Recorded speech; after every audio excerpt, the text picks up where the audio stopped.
of your online classes. So this is yung last section.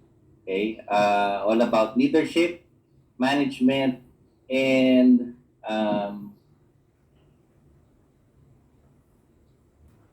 okay. So we're almost done with that online class.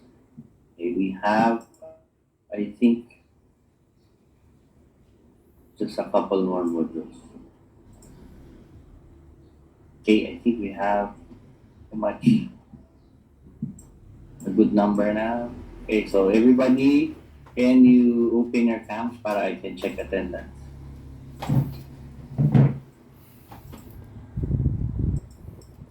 Okay, let's open cams.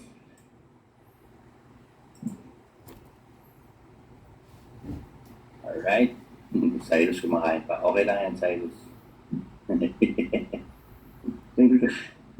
Okay lang yan. Okay, let's do attendance check. Who's here? Yeah, start with Cyrus para maka-muya na si Cyrus. Jeff, good morning. Morning, Chef. Morning. I have Jay. Present. Morning. Morning. Jen. Good morning. Morning, Chef. Good morning. Mitzi, morning. Good morning, Chef. Okay. Sandra, good morning. Good morning, Ta. Okay. Kathleen, good morning. Good morning po. Morning. 1, 2, 3, 4, 5, 6, 7. 5, 6, 7. Okay.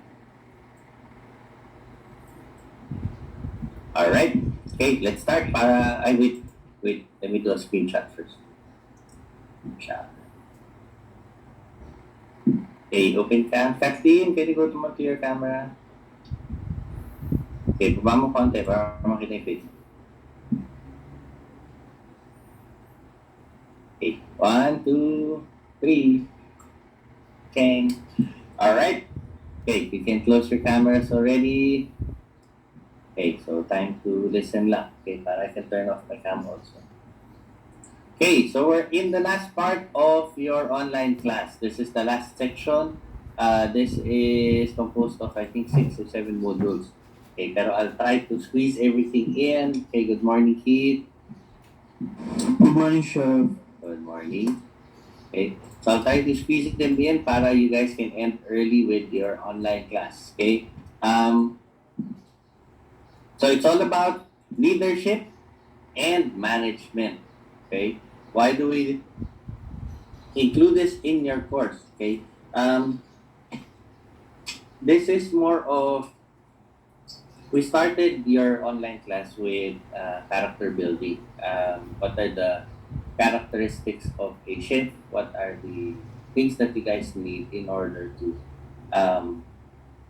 face the challenges of new students in the kitchen? Okay, how you guys need to talk through communication, how you guys need to work as a team, and then how you guys need to be as professional as possible. Okay, those are characters that you need before you start into the kitchen. But since you've already started your kitchen work, you had a lot of hands-on days already. We're now preparing you for characteristics that you guys need when you step out of the comfort zone of your school kitchen, which is controlled.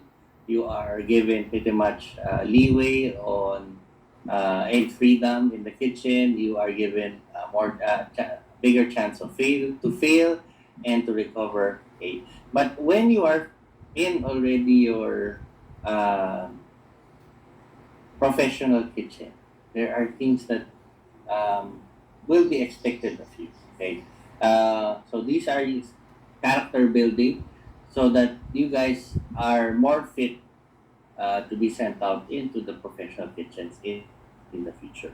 Okay, so we start off with leadership. Okay, a relatively general topic, but these are some pointers now when you start working. I we'll also be discussing the difference of, kasi baka sabihin na hindi naman kami, or not yet into the position of being leaders. Okay? That's one of the misconceptions of a leader. Okay? A leader does not refer to a position. Okay? Being a leader refers to your characteristic of and way of thinking. Okay, so let's start with that one. With what is leadership? Okay, leadership captures the essentials of being able and prepared to inspire people. Okay, it's not about the position. Okay, even if you are an intern, okay, you need to possess the characteristics of being a leader by showing and giving other people inspiration. Okay, effective leadership is based on ideas, okay, not position. Okay, it can be original or borrowed. Okay, most of the time we learn from previous leaders. Good morning, good evening.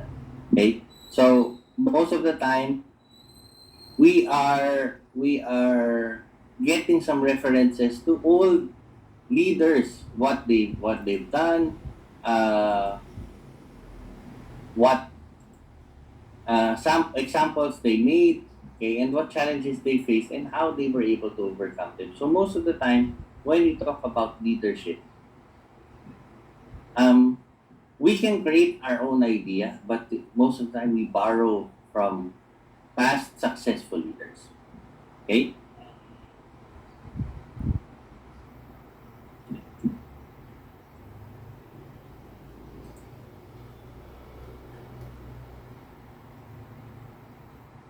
Okay. A leader inspires others to act, okay, while giving them a way to direct them to the best action possible. Okay? They are not the ones to take in the action. Okay? Most of the time, ang connotation natin with the leader is, siya nagagawa. Siya yung president. Siya yung gagawa niya. Okay? Hindi na tayo. Okay? We're just followers. But as a leader, we need to remove that misconception, because you need to inspire people, to inspire them to start moving. Okay? Hindi kayo yung gagawa ng lahat. Okay? You inspire people, okay, so that they start moving and they start thinking in in the best possible way, okay, guiding them to the best action possible. Okay?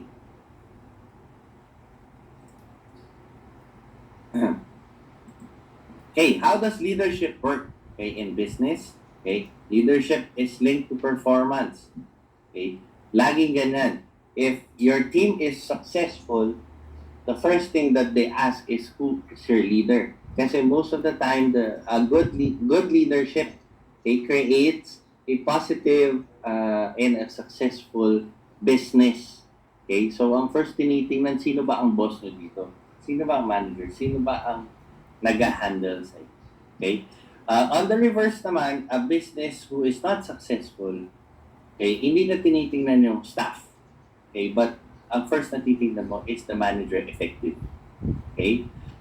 So, it doesn't mean that if your business is successful, profitable siya, mas kumikita. Okay? Minsan, it's just a matter of the business being, having an environment na everybody is happy. That's already successful. Okay? Having a good communication line, having everybody work as a team is already a success. Okay? So, minsan hindi siya directly related to profit, okay, but your success of the business is closely related and linked to how much leadership, okay, and how effective your leaders are in your business. Okay? Okay. In terms of leadership, okay, or becoming a leader, okay, you are not, everybody's born on the same playing field. Okay, leadership is something that we learn. Okay, leadership and includes a lot of skills, okay, that we can actually learn in the process, and eventually we use to make ourselves leaders. Okay, there in history you can see a lot of people, yung mga great leaders. But if you go back to the history of these leaders, you can see that these leaders didn't have any previous leadership experience. Okay, they were just forced into the situation, and given their set of skills, okay, their type of mindset, okay, yung type of style of thinking, okay, they were able to conquer all the challenges, and they were able to inspire a lot of people.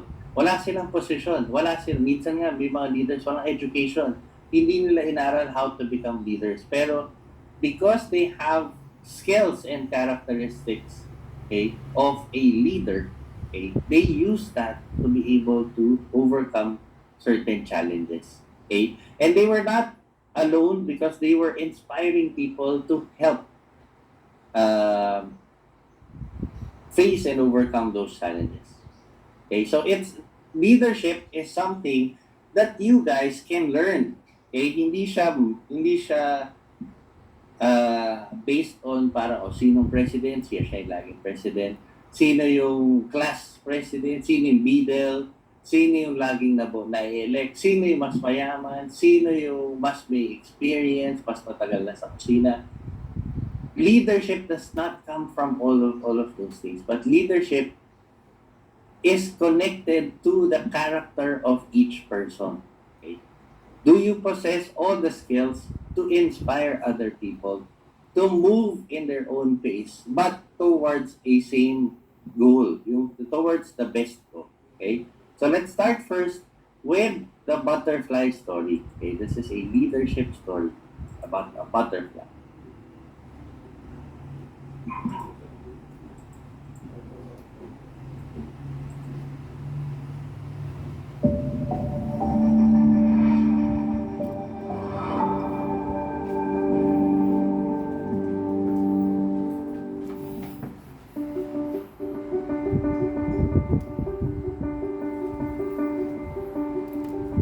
The saying, give a man a fish and you feed him for a day, teach a man to fish and you feed him for a lifetime, I truly believe relates to leadership. As a leader, do you ever find that an awful lot of your day is answering people's questions and solving people's problems, even though actually you have a suspicion they probably could do that themselves? And as leaders, we do have experience and we do have knowledge that is absolutely fine to share with others in the right situation. However, are we really helping people? So in fact, when we do give advice and share our experiences, are we in fact feeding them just for the day, so they will come back another day? What we want to do, of course, is to teach them to fish. But by just feeding them, we're also probably feeding something in ourselves. I know that I have a real need for recognition and also to be needed. And that helps me in an awful lot of aspects of my life. But in leadership and coaching, it can be a real hindrance. When someone asks me for my advice, I absolutely love that. I'm helping them, aren't I? But in essence, I'm really just truly filling a need in myself. So when I came across really what coaching was all about, which is giving somebody else the capacity to solve their own problems by getting them to explore their own situation, that really did enlighten me as to what we can do for other people. So rather than feeding me, it's all about that person. I came across a story a number of years ago which really helps me relate and think about what I'm doing to help other people. And that's the story of a man who came across a butterfly cocoon. And the man came across this cocoon and saw the small hole and the butterfly struggling to get through this small hole. And he was absolutely fascinated with this butterfly's struggle. And as he watched it, he was curious as to how the butterfly was going to manage to get through this minute hole. He went away, and a few hours later he came back, and the butterfly was still trying to struggle through the hole. He watched, thinking, what could he do to help? He felt for the butterfly and wanted to do something. But again, he went away, hoping that when he returned, that the butterfly would have flown away. So when he did return, to his dismay, the butterfly was still trying to struggle through the hole and looked like it was almost giving up. And he could not hold himself back. So he wanted to help the butterfly so much, he took a pair of scissors and he cut through the cocoon. And out came the butterfly with ease. But to his absolute horror, instead of the butterfly that he expected, the butterfly had an engorged body and withered wings. Because the man, in his haste to help, did not realise that the struggle for the butterfly to get through the hole in the cocoon actually serves to force the fluid from its body into its wings, so it can be fully formed to fly as a butterfly should. So that story stays with me and helps remind me of when I'm leading and coaching as to what I can do in service for other people. So I challenge you as leaders to, next time, before you dive in and give advice, is to think about how much pleasure you get from solving problems, and instead give the greatest gift of giving that other person the pleasure of solving their own problem by asking great questions, getting them to explore their situation, and more importantly, it's about patience. Waiting whilst, in fact, the person probably struggles to their own solution. Because great leaders are surrounded by beautiful butterflies.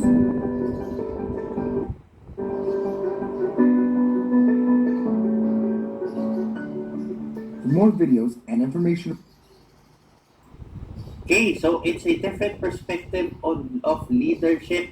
Okay, great leaders do not, when faced with staff challenges, do not try to solve it, but ask questions to the staff so the staff can actually solve it by themselves, inspiring them to think. Okay, so hindi mo naman sila challenge, but you're just pointing, giving them that small nudge so that they can conquer their own challenges. Okay, so iba yung, alam natin dito, sabing leader, sige, siya nagagawa ng lahat. Okay, yun yung usual natin. Okay, siya nagagawa niya, sige, kaya na yan. Dito lang kami, hintay lang kami ng instructions. Okay, so you are not actually helping your staff if you have that type of mindset. Okay, so in your kitchen, okay, pag nandiyan kayo sa hands-on kitchen, okay, sino sa inyo yung naghihintay na lang na instructions? Okay, sino sa inyo yung turo lang ng turo, kunin mo yan, pero siya gumagawa? Okay, that's not how a leader should think. A leader should be able to delegate, to ask questions, kaya mo yan, tama ba yung ginagawa mo? Siguro dapat ganito. So, you are pushing other people to conquer their own challenges. Okay? Make difference ang leader at ang boss or ang manager. Okay? Alam naman natin na not all bosses are leaders. Okay? So, the term leadership and management. So, leadership is a leader and management is your boss. Okay? They're not the same. Okay? Your boss drives employees. Okay? Your boss gets its voice from authority. Okay? Your boss inspires people because of fear na matanggalan sila ng trabaho. Okay? In terms of attitude, your boss would always say, sige, kailangan ko yan. Okay? As compared to your leader, okay, a leader, instead of drives the employee, coaches them to the right task. Okay? His voice is coming from not authority, but is coming from respect. Okay? Instead of saying, I need it, ang mindset is, we need it. Okay? As a team, we need it. Okay? If needed, a leader shows everybody how it's done. Okay, hindi lang siya magtuturo. Marami dyan mga boss na turo lang ng turo. Pero pag pinagluto mo, wala nang alam sa kusina. Ay, mas magaling ka pa sa akin. Sige, ikaw na. Okay? Or magtuturo lang na magtuturo, magde-demand to everybody. Okay? But when faced with a challenge, they're the first ones to let go. So a boss knows how things are done. Okay? But a leader shows how it is supposed to be done properly. Okay? In terms of credit, the boss would like to get all the credit. A leader would give its credit to the entire staff. Okay? So there's a difference between a boss and a leader. But it doesn't mean that if you are a boss, hindi ka na kagad leader. Okay? It doesn't mean also that not all bosses would have the wrong leadership style. Okay? You can be both. You can be the boss, but you can have the traits of a great leader. Okay. In my case, okay, I've been through a lot of restaurants. Okay. I'm lucky enough na all of my supervisors from restaurant managers to executive chefs to everyone that I've worked with, even during my advertising, my IT. Okay. I was lucky enough that all of my bosses were also leaders. They all had the characteristics of great leaders. They were there to guide us. They were there to actually have their hands dirty if needed. Okay. They were there coaching us along the way. Some would have a medyo stressed way of coaching. Kasi pupush ka talaga nila, ipipressure ka talaga. But it's the way lang of teaching you how it's supposed to be done. Okay, so meron na sobrang babae. Pero the bottom line is me as a staff. I wasn't pressured. I wasn't doing my best because I was fearful na matanggalan ako ng trabaho. I was doing my best every day because I can see that my boss was doing, parang exerting a lot of effort. And because of my respect with that boss, I wanted to help him. Okay? So even just a simple act of coming in every day during our schedule on time. Pag nauuna yung executive chef ko sa kusina, nahihiya ako. Kasi parang, wow, nauna pa siya sa akin. And nakikita ko nagtatrabaho na siya. And I come in late. I come in 5 minutes late. 5 minutes lang naman. Parang ikaw pa yung naging boss. Okay? So, kaya ako, from that time on, I didn't want to come in late. Kasi parang pag naunay na sa akin ang boss ko sa kitchen, parang nakakahiya. Okay? Parang you go to a surprise party and nauna pa yung celebrant sa'yo. You come in late, na doon na nagpa-party na, tapos ikaw pagdating mo, surprise, hindi naman ikaw yung may birthday. Kumakain na sila lahat. Diba nakakahiya to come in? Okay? Ang task mo is just to come in earlier so that yung executive chef mo will not need to do a lot of things kasi alam mo marami siyang ginagawa. Okay? So even that the simple fact lang of coming in early, okay, it can represent a lot kasi it says a lot in terms of how you respect people in your field, in your business, in your kitchen. Okay? So, yun, simple fact lang of not coming in late or coming in extra early kasi naiiyak ka dahil yung boss mo maaga. Or, reverse naman, you don't want to leave until umalis yung boss mo kasi ayaw mong lumabas na. You come in, and then you, pagdating ng eksakto on your time, sige, chef, alis na kami. Parang iniiwanan niya siya. Okay? Because of the respect, the high respect that I gave and that gave to my executive chef, and the same respect was given to me. Pag nandun siya, nakikita namin siya nagtatrabaho, staying longer than expected of him. We join him, we assist him. Okay? That's part of how he was able to give, to inspire us to work more than what is expected of us. So, ganun ang nagagawa ng magaling na leader. Okay? Without authority, without dictating to us, no, everybody stay. we voluntarily stay, okay? Hindi namin iisip oh, meron tayong OT. Okay? Walang ganong thinking, oh, meron tayong dagdag ano. But because of respect, mutual respect, and that leadership that inspired us to do more, okay, we stay or we come in early. Okay?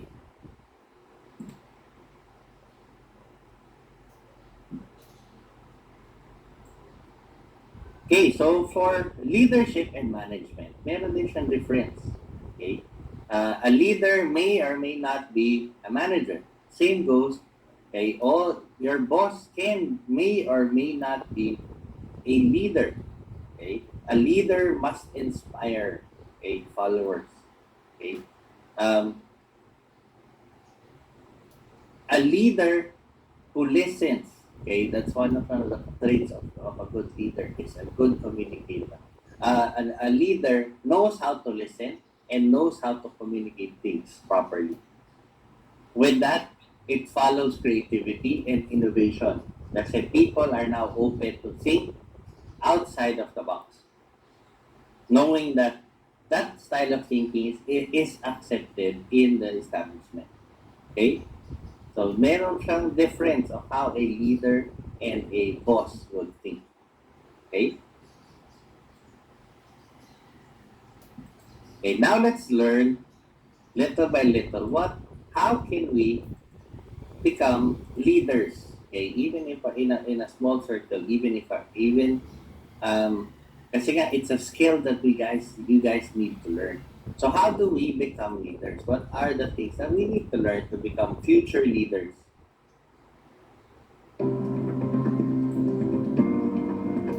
Think about this. If two managers are equally good with their skills, but only one is a team player, who will the boss hire or promote? The answer is obvious. Employers do not want only professional expertise and experience in their employees. They're also looking for other qualities, character traits for building rapport with customers and co-workers, interpersonal and communication skills that will help leaders steer teams effectively. You'll be able to stand out and advance faster in your career if you have these traits and skills. In this video, we'll share what some of these traits and skills are and show you how to use them in your interactions with customers, subordinates, supervisors, and co-workers. These tips have been taken from training programs in the Singapore Workforce Skills Qualifications for Leadership and People Management, or LPM WSQ. That's not all. We'll also give you some pointers on how you can manage your own development. If you're able to build positive relationships with your customers, they'll keep coming back. However, despite your best efforts, things can sometimes go wrong. Can you still maintain rapport with unhappy customers? Yes, you can. The key is in how you communicate with them. Here are some ways to make your customer feel better. The first way is to reiterate his views to show that you understand. For example, you can say, "You're right, we didn't deliver the samples last week." Follow up with something like this: "I'll make a call now to have them delivered today." The second way is to let him tell you what he needs before suggesting a solution. For example, you can say, "I have another idea to help you get the samples by tomorrow." For the third method, present the pros and cons. For example, you can say, "That's right. If you receive the samples tomorrow, you can meet the deadline. But if you could give us one more day, it will make a big difference to the sample quality and it won't affect the timeline too much."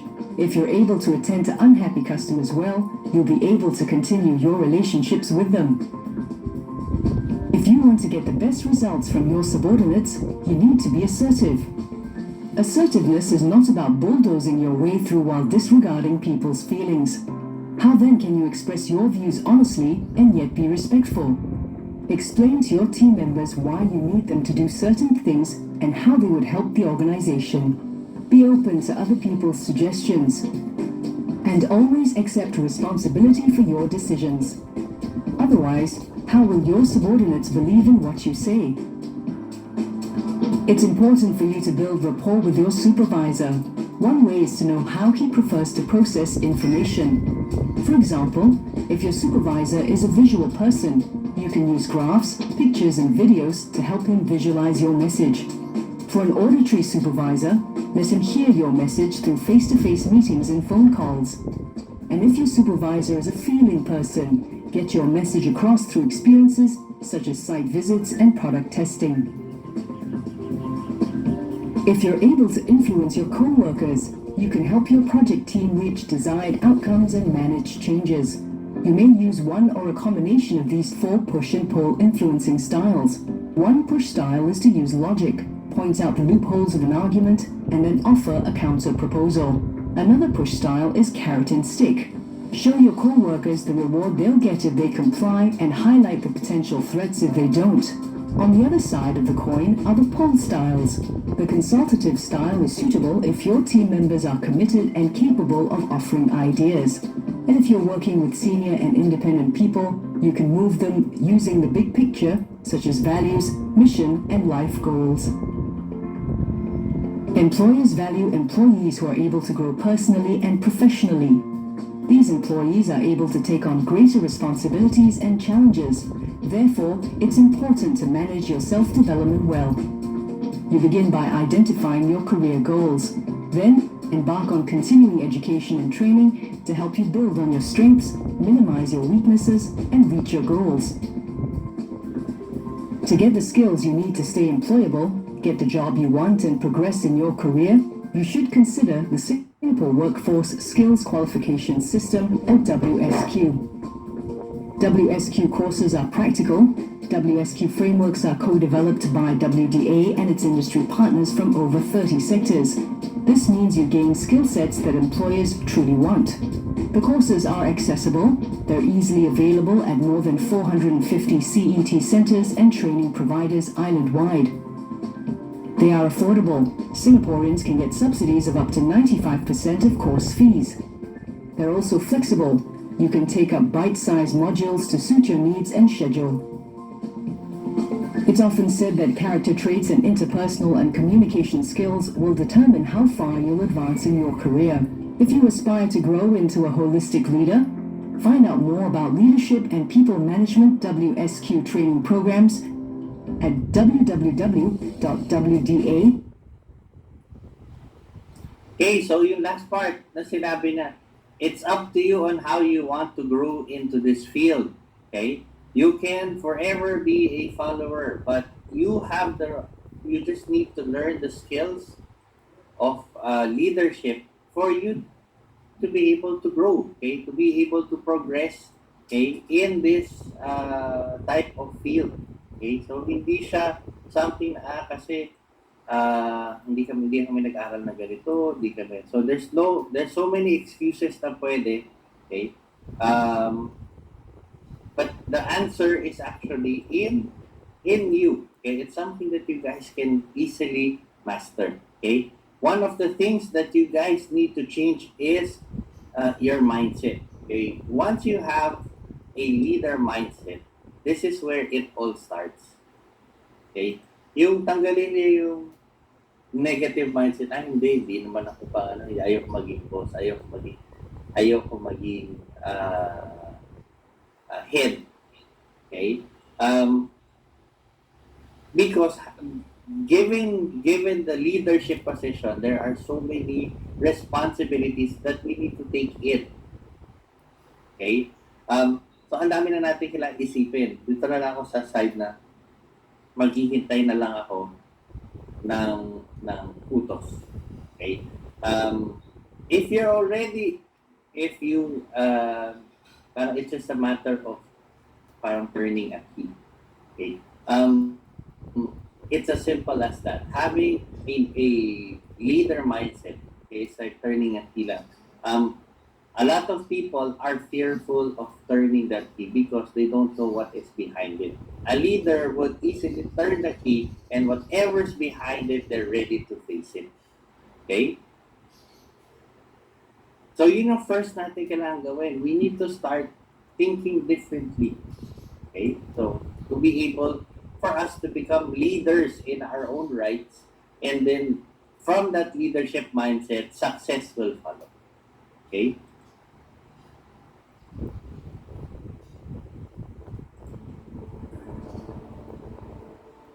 There's an old saying that I heard that there's two kinds of people born in the hospital every day.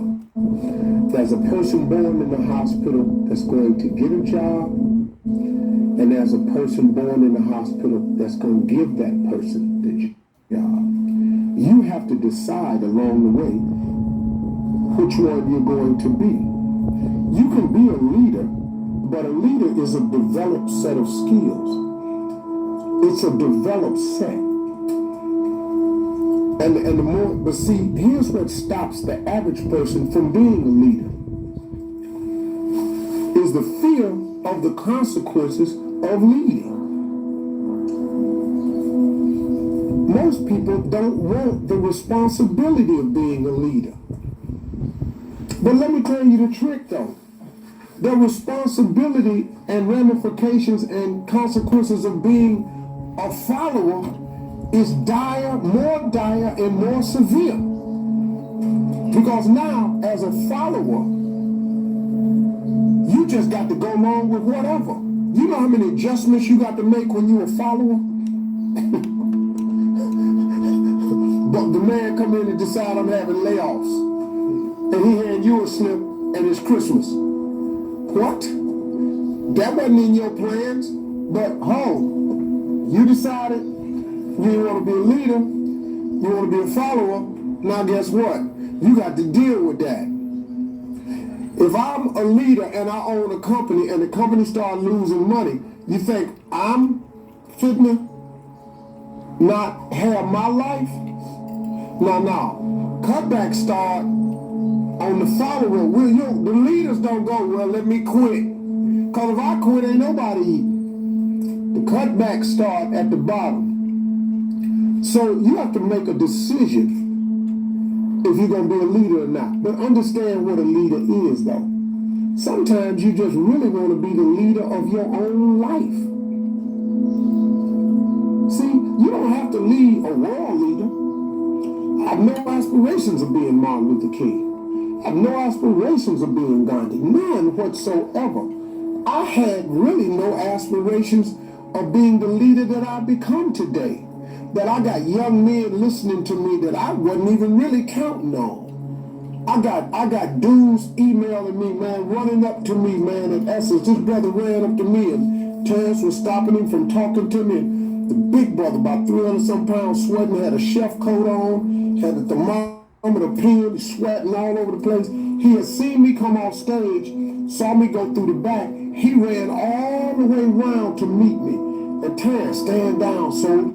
Well, this big dude right here ain't with that. He said, hey, little man. Come on now. Ain't nobody got time for all this here. I'm trying to holler at this man right here. Because you don't know what I've been through. Stand down, soldier.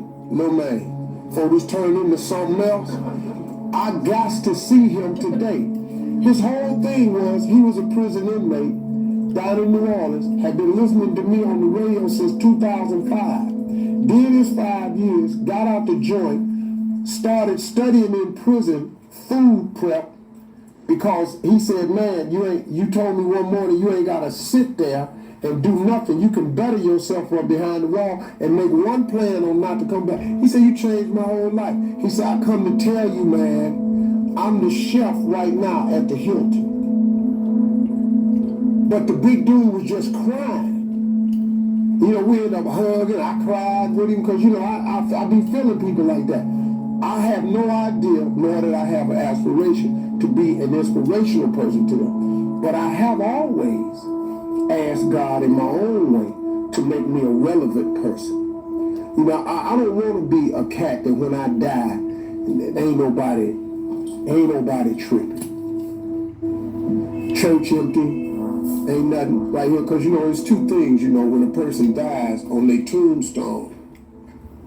There's a birth date, there's a dash, and then there's a date of your demise. And let me tell you something. When you die, they're not going to talk about your birthday.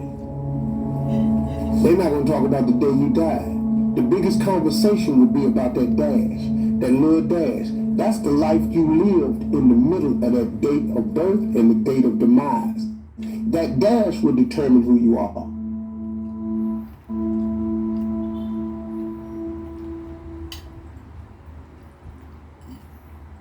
Okay, he mentioned a fear of leadership.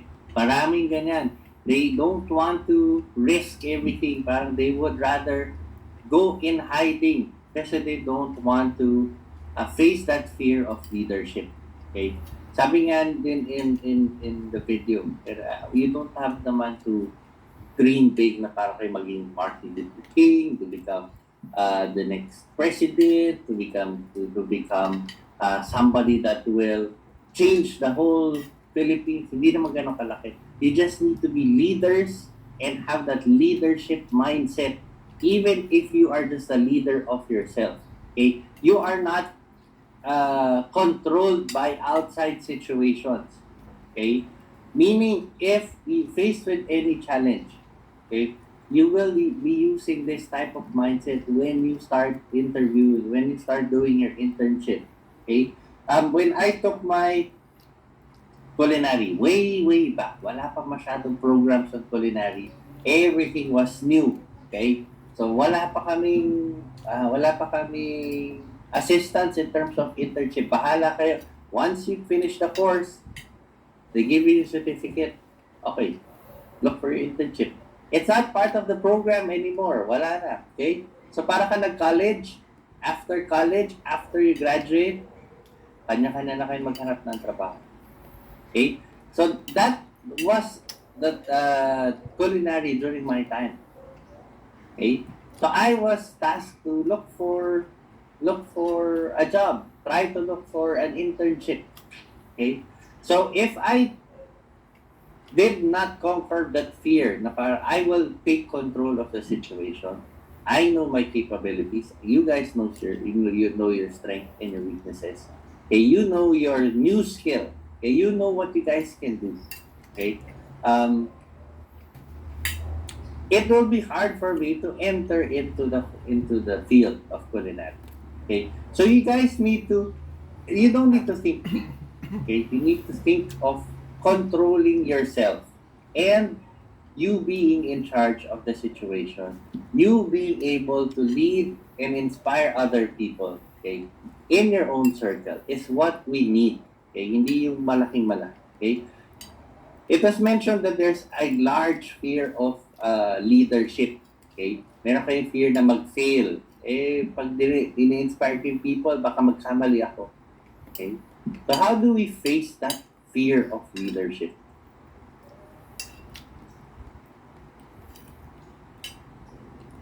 Now, the big bad monster, you all know, is fear. So let's open it to you again. What are you afraid of? This table right here. Sitting in the corner in the dark, that does not get you off the hook. Just so you know. I'm on my way. Afraid of change. Failure. Spiders. I even gave you a warning. Heights. Okay, what else? What do you got? What are you afraid of? Just shout it out. Rejection. That is a big one, isn't it? Being embarrassed. You guys are good.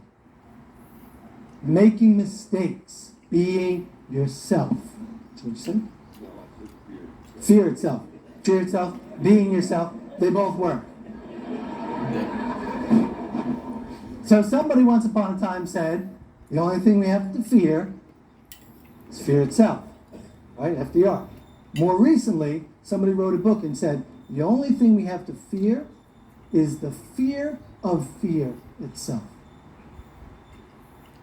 Are you afraid of being afraid? Are you afraid of making mistakes? Are you afraid of rejection, embarrassment, criticism, losing approval or love, failure, success? What if, my God, what if I get everything I've dreamed about? Then what? The pressure to stay up at that level. People taking shots at me, whatever. So the question is, where is your energy and power when you're locked down in fear? My personal theory, I'll ask you a question first. How many people does it take to be afraid? One. Okay? My personal theory, it takes at least two. Why is that? What are we afraid of?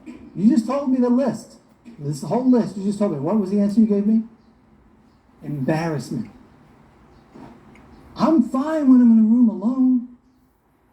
It's when I get in front of her. She's sitting there all confident and cocky and rolling her eyes anytime I speak.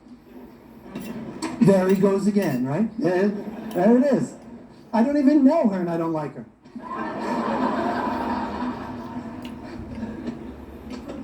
And it's the presence of somebody else and our craziness in our heads, and we're mind reading and say, oh my God, what are they thinking of me? Oh, if I do this wrong, oh, if I squat down when I'm speaking in front of 200 people, they're going to think I'm ridiculous.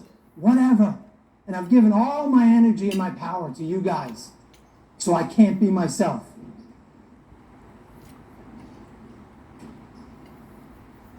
Being afraid is you saying to yourself, I can't handle being embarrassed. I can't handle being rejected. So I'm going to protect myself at all costs, or at least go when it's absolutely safe. I want to make sure everything is safe.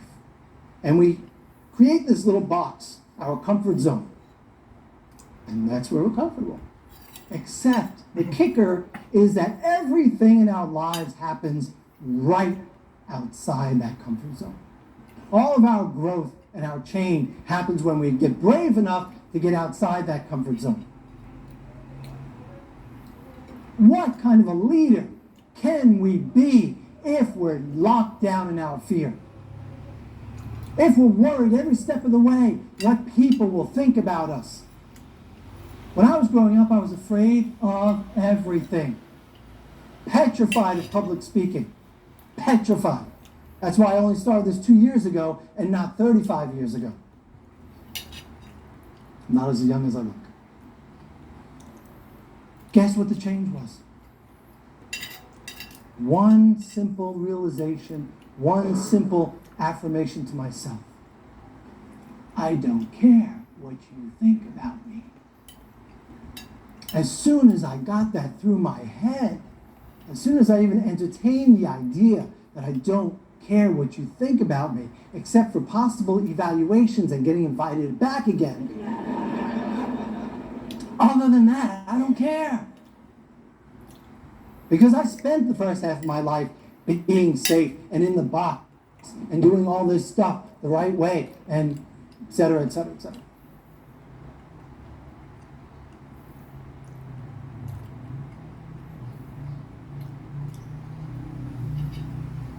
Okay, so it takes two to create that fear. Okay, hindi lang siya one. Okay, probably we're just afraid of trying, but most of the time, the fear of leadership comes from two persons. Okay, your fear and your fear of being embarrassed, fear of rejection, fear of making a mistake. Okay, kaya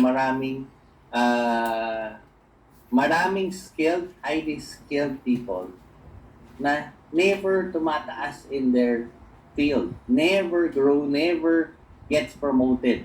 Okay, why? Because they are afraid of taking the risk. Okay, and taking the risk is one of the traits of being a leader. Okay, but a leader mindset isn't always the best. Okay, it's something that it's a skill that you guys can learn. Okay, it's a skill that we want you to practice. Okay, but it's not something that it's not always positive. Okay, sometimes a leader needs to step down and become a follower. Okay, meron tayong mga limits ng of this mindset. Okay, a leader mindset, can create and start to come up with decisions, given the chaos, given the pressure, can clear out everything and make decisions. Sometimes those decisions are coming from yung out-of-the-box solution. Okay? So given that they're out of the box, sometimes the structure of your organization will not approve of those decisions. Okay? Kaya minsan, yung having that leader mindset is not always something that we need to practice. Okay? Most of the time, yes, but sometimes we need to start thinking also as a follower. Okay? So medyo confusing kasi we're teaching you how to become leaders. But as a leader, you also need to decide when to put a step back on your mindset. Okay? For example, if a challenge is given to a kitchen for this coming Lenten season, okay? As a leader, you start thinking of things out of the box. Oh, ito maganda. Ito. We can add this to the menu. Okay, we can do this. We can do it as a team. So we thinking, you have that. You start to listen, but your management starts dictating things. Okay, this is our plan for Lenten season. These are only the menus that we will be adding. Okay, so as a leader, would you start to follow or hindi? I will follow this one. Nag-agree na kami ng buong kitchen. Ito gagawin natin. Okay. Sometimes you need to step down. Okay, I need to hear their side from the management side. Okay, if the management is following a certain structure, probably it's time for me to think of being a follower at this moment. Okay, so that's part of leadership. That's part of how you guys need to think. Okay, it's not kayo lagi yung nasusunod. Okay, yun ang may medyo maling pagkakaintindi in terms of leadership. Okay, as a leader of a group, it's not always what you guys want or what your team wants. Sometimes you need to follow what the structure is dictating. Okay, so may mga constant ang having that much of that leadership mindset. Okay, but in general, we want you to have that leadership and train yourself to become leaders. Okay, so as a leader, how do we start learning to become leader? As a regular person, how do you start to learn to become leaders? Okay, it's a skill that we need to learn, and it is connected to some leadership traits and skills. Okay, some of them we've already discussed. Okay, so but these are skills that your leader will possess.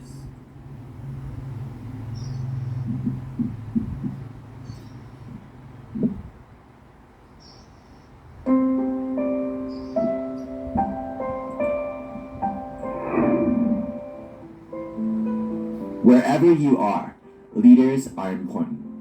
Whether it's to lead powerful organizations or just to make sure a group of friends are having a good time. Here are the 7 traits that all great leaders possess. Number 1, they radiate positive energy. There's nothing more important in a team than passion and the will to succeed. And having a positive leader is an important part of that. Sometimes I sign onto Facebook and I see these status updates that just reeks of negativity. These people are not good leaders, and more often than not, they are not very successful either. Great leaders radiate positive energy. Not only does that make them more likable, leading to more trust, it also boosts the team's morale.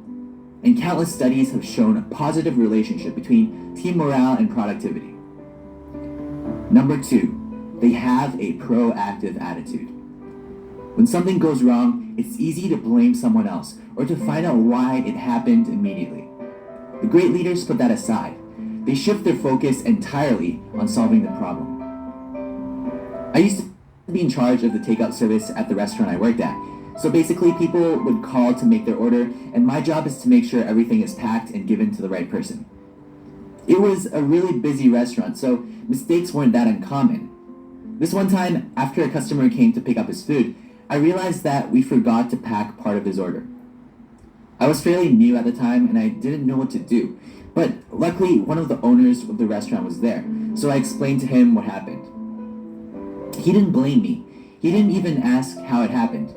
Instead, he told me to call the customer, apologize for what happened, and then tell him that we will personally deliver the missing part of his order to his house. At the end of the day, the owner sat down with me to talk about how we can prevent something like this from happening again, but he did it at the end of the day, not when the problem was still unresolved. Great leaders know what to focus on at any given point in time. They are proactive. Number 3, they delegate tasks completely. Great leaders realize that they can't do everything themselves, so they focus on the most difficult tasks and delegates the rest to others. Let's say you make more than $30 an hour. Yet, every week you still spend several hours cleaning your house and doing the laundry. Considering a maid costs around $30 an hour, you might decide it's worthwhile to hire one to do your housework for you. When I first started delegating my work to others, I was hesitant because I knew that I could probably do a better job than the person I'm assigning it to. For example, a maid might put your clothes in the wrong drawer every once in a while, but you should still hire her, because the extra time you get to work on more valuable tasks generally outweighs the negatives. Delegating also means fully trusting your team to do the task, without micromanaging their every move. Great leaders delegate tasks to others, and trust them to get the job done. Number 4, they are approachable. A great leader is one who their teammates could see themselves approaching whenever they have a concern, or when they simply need someone to discuss things to. When Sam Walton opened over a dozen Walmart stores, he was still available to privately talk to any one of his thousands of employees. Was this the reason Sam Walton was so successful? We can't say for sure, but he is a prime example of someone who's approachable. And it so happens he's also one of the most notable leaders in the last 3 decades.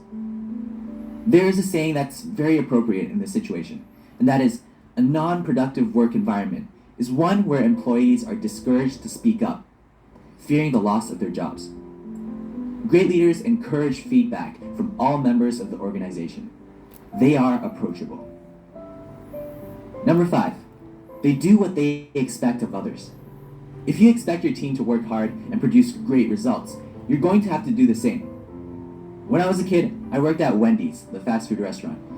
There were 2 managers there, Maria and Francis.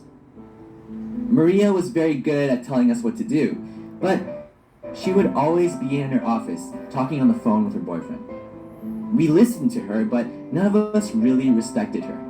And that is because she doesn't place the same expectations for herself as she does for us. Francis, on the other hand, was different. He didn't have a lot of leadership traits. In fact, he even had trouble telling us what to do. But the one thing he did have was he pulled his own weight. When it was busy, he would grab the spatula and start flipping burgers alongside us. As a result, he gained the respect of everyone. Whenever he was our manager, we worked hard because we wanted to, for Francis. A great leader sets an example, and as a result, gains the respect of his or her entire team. Number 6, they are accountable. Your team's mistakes are your mistakes because you are their leader. Remember the restaurant example? When we left out part of the customer's order, the owner and I personally went to deliver what we missed. Imagine the owner of a restaurant coming to your doorstep to apologize for their mistake. That is unheard of, and yet that is exactly the level of accountability great leaders practice all the time. It's not just about responsibility, it's about taking the next step to make things right. Great leaders are accountable. And lastly, they are decisive. A lot of times, leaders have to make decisions that they are not sure of. But once they have enough evidence to suggest making that decision, they stick with it, and they do it with confidence. Imagine that you are the commander of an army, and you have to make the decision whether to enter the enemy territory from the north or from the west. There's no information as to which one makes more sense, but you will still have to choose. Because without you, their leader, half of your army might decide to invade from the north, and half from the west, and some might even call it quits and retreat. Therefore, your job as a leader isn't to always make the right decision, but it's to make a decision in order to keep the team together. Wrong decisions could be fixed, but a scattered team is a recipe for disaster. Great leaders are decisive and confident in their decisions. I hope these tips help you become a better leader. And as always, I hope you enjoyed it. Don't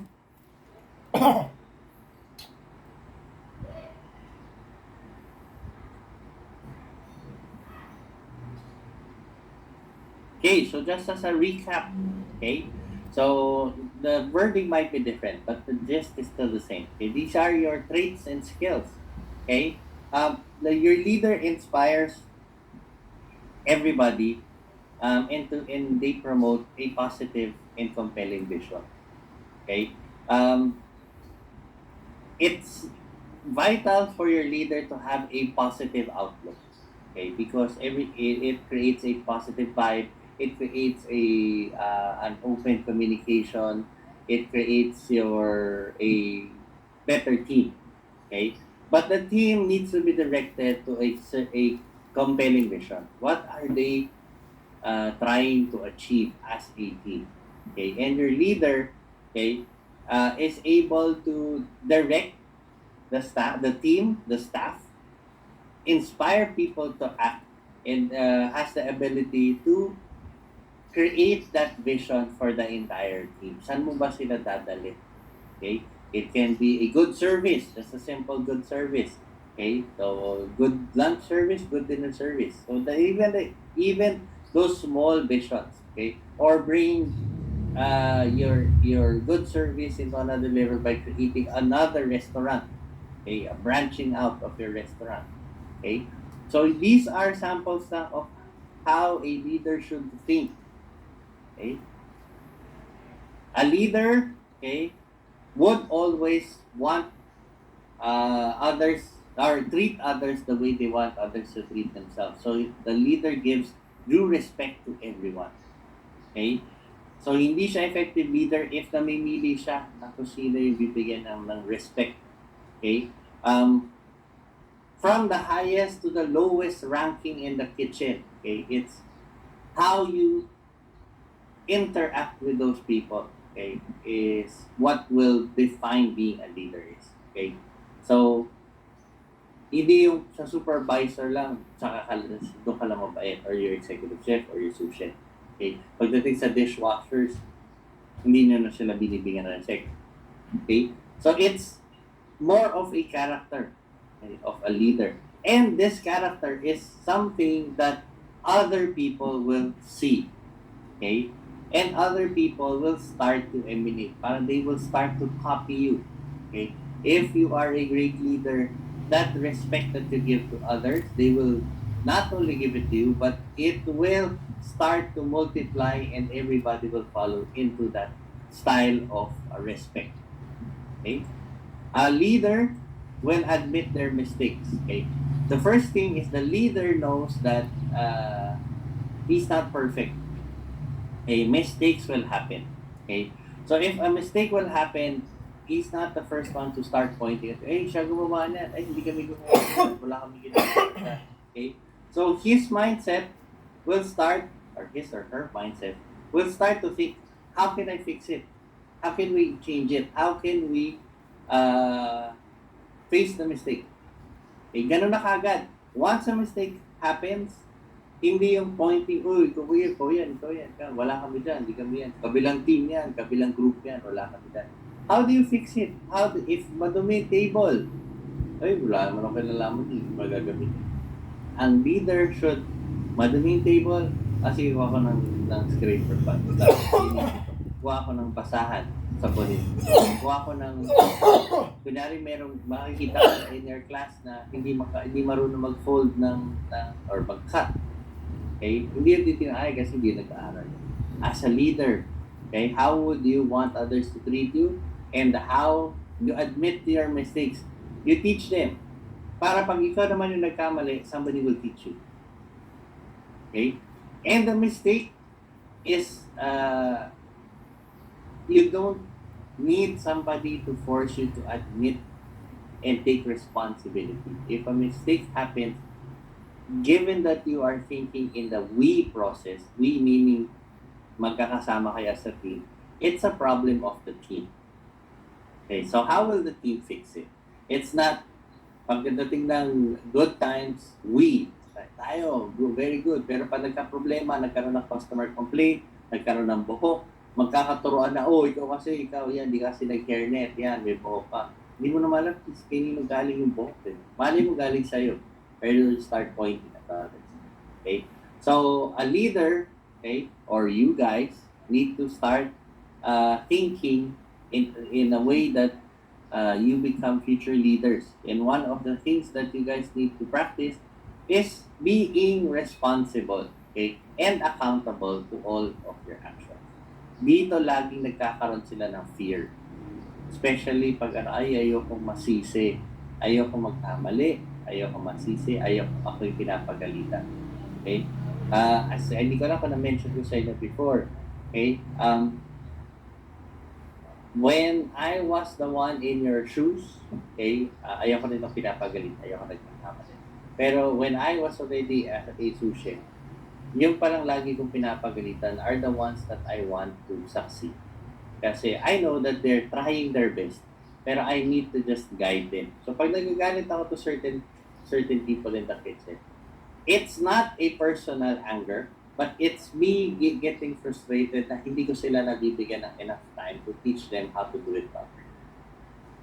Okay? So a leader will also lead by example. Okay, hindi lang siya turo ng turo. Oh, dapat yan, dito, dapat ganito yan, dapat ganito. Tapos may iba na siya ginamit, nagte-text lang siya. Okay? A leader should be able to set an example so that others will start taking action. Okay? An effective leader, ito yung sinasabi ko sa inyo na if a leader would come in every day on time, very punctual, ikaw mahihiya ka para, si boss laging maaga, tapos ako laging late. Si chef laging first in the kitchen. Dapat nga siya last dumadating. Si chef pag gumagawa ng mga prep namin. Okay? So nakakahiya. Okay? So pag nahihiya na kayo, it's sabihin your leader is a good leader. Okay? It's up to you on how you change, how you perceive the situation, okay? How you will be changed, how you change to give the proper respect to your leaders. Okay? Great leaders are good communicators or good communicators. Okay? They are not great in speaking. Hindi sabihin ito magaling sila mag-English. Diba? From our communication module way back. Okay, communicators, they know how to listen. That's one of the things that a good communicator will have. They know how to listen. They know how to sympathize and empathize with the receiver, the sender. Okay? They know how to answer back in a respectful manner. They know how to choose their words. Okay? Kasi ang bottom line is they want not to be defensive, but they are trying to understand the other person's point of view. And given that they can understand the other side, they can adjust so that they are constantly looking for that win-win situation. Okay? So, as communicators, hindi ito pagalingan mag-English. Okay? They know how to receive information and they know how to send out information that their information, that the information that they're sending, okay, can be understood by the receiver. Okay? Part dito is active listening. Okay? If you guys still remember the active listening part during our previous module. Okay? Active listening. The way of proper listening. Hindi lang kayo nakikinig. Hindi lang pasok sa isang tenga, labas sa kabilang side. Okay? You are now listening, analyzing, thinking, and then at the same time, problem solving. A true leader knows how to delegate. Kasama dito yung skill of understanding your own strengths and weaknesses. Diba ginawa rin natin siya from the first few modules. If you guys know your strengths and your weaknesses, and you also know the strengths and weaknesses of your co-workers, your teammates, your partner in front of house, it's easy for you to delegate. Kasi you know na you cannot complete everything by yourself. And other people can complete certain tasks faster and easier. Okay? So knowing that information, it's a task or responsibility of your leader, okay, to start delegating tasks especially the small tasks that other people can do easily. And you, as a leader, can concentrate on the bigger picture. Okay? So, kung kayo yung naging sous chef, okay, learn how to trust your staff. Learn how to trust your coworkers. If you're an intern and you're coming in at day shift, trust that your night shift would have cleaned the kitchen, would have prepared your production list properly, would have checked all the inventory. So it's a matter of trusting. So even if you're not in the position yet, okay, you need to understand your own skills and strengths and weaknesses. And then use that as reference na etong skill na to, hindi ako magaling. But I know this person mas marunong magluto nito. Then I can probably, using proper communication, delegate certain tasks to another person. Okay? So it's more of knowing your own strengths and weaknesses.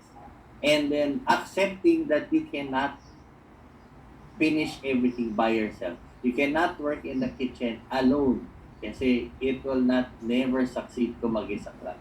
You need the participation of everybody in the team and using and harnessing their own different strengths and weaknesses. Okay?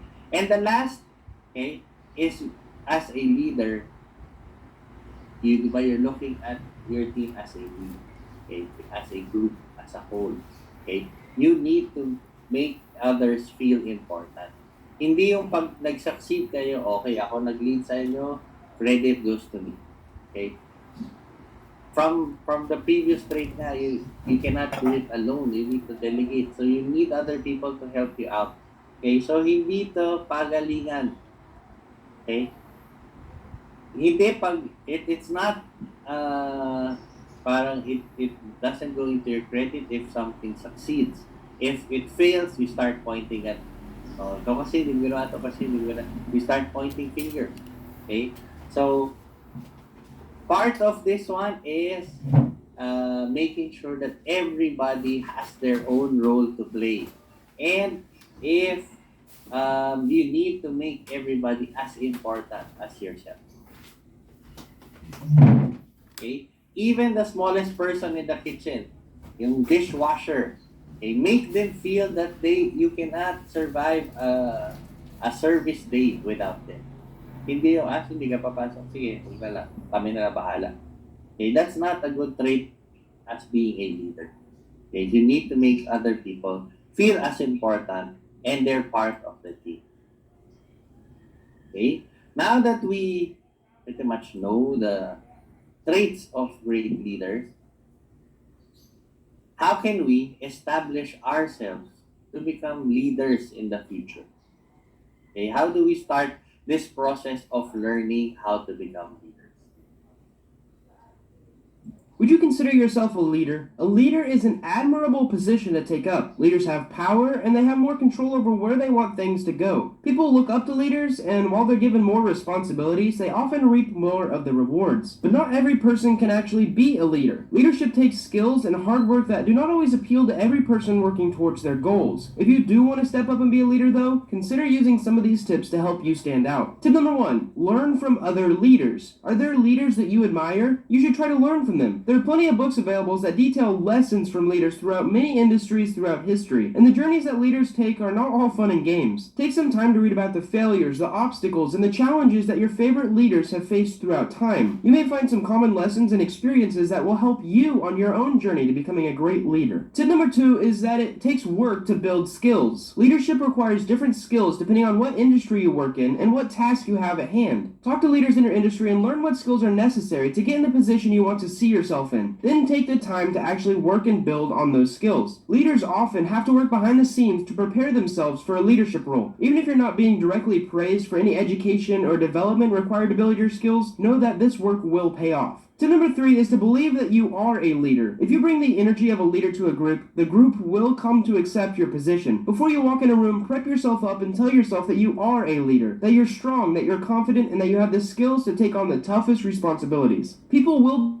be able to see whether or not you are a leader just by your body language, so your brain has to believe it first. If you walk into a room with your head held high and your shoulders back, it will show confidence. Proper posture is key to communicating what your position is to others. Make yourself big and maintain strong eye contact and a strong handshake when introducing yourself to others. If you come into a situation with confidence, people will naturally follow you and believe that you can take on the responsibilities. Tip number 4 is to take up more tasks. If you can, lend a helping hand. If another leader is delegating tasks that you know that you can excel in, you should go ahead and volunteer. If you know a leader that is really struggling to look for volunteers, go ahead and step up. The more you make yourself present in an organization or a business or a team, the more people will get to know you and that they will know that they can rely on you. Even if you take on just small tasks at first, eventually you will build up to take on more and more responsibilities. Tip number 5 is to share your ideas. Leaders have to be able to put a plan into place. They have to have a vision. So don't be afraid to share your ideas with your team or a group. Sharing your ideas is like equivalent to taking up tasks. The more you are present within a team or a group, the more people will turn to you. Even if you don't have a solution yourself, you can find ways that your group can come up with a solution together. Try to ask questions that gather information and lead your team towards a solution. Go ahead and write these ideas down or have someone else write them down so that you can have a document to refer later on in the future. Tip number 6 is to actually listen to others. Not all leaders are made with large mouths. Before and as you start to take charge, listen to the people around you. This is extremely important in leadership. How do they feel about a situation? What solutions and skills can they actually offer? If you listen to other people, you can bring their ideas to the table and connect them with opportunities. So first, in order to be a leader, you will need people to be able to follow you. While some leaders can lead through fear and intimidation, you will get much further if your team truly believes they can benefit from following your lead. Show them that they can benefit from you by providing them with responsibilities, opportunity, and positive validation. Tip number 7 is to learn how to delegate. Leading is not equivalent to taking on every single task. In order to get more things done and make your team feel valued, you need to learn how to delegate tasks. Delegation requires planning and considering the skills of everyone on your team. It also requires the trust that someone else can do something equally or even better than you can, and that also means humility. Once you've gathered a list of tasks that needs to get done for a project to happen, see what you can assign to other people and who can actually do it in the best manner possible.